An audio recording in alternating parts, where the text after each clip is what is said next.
मध्यप्राच्य बढ़ुवा युद्ध स्थिति में पुणी एक बड़ घटना सामना को आसुछि। भारतीय पताका थिबा वाणिज्यिक जहाज हाजी अली उपरे हम्बू स्ट्रेट निकटरे होइछि ड्रोन आक्रमण। सूचना अनुसार गुजरात ही जहाजटी सोमालियार बर्बेरा पोर्टू शारजाह अभिमुखे जाउथिला।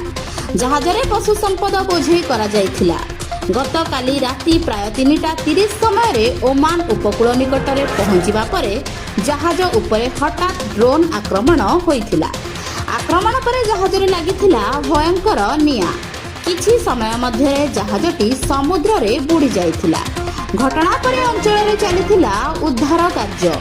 एही आक्रमण को नै कड़ा प्रतिक्रिया दैछंती भारतर वैदेशिक मंत्रालय।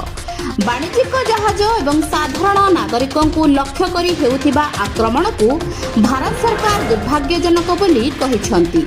एभली घटना अंतर्जातीय समुद्र निरापत्ता पई बड़ चिंतार विषय बोली मध्य कुहा जायछि।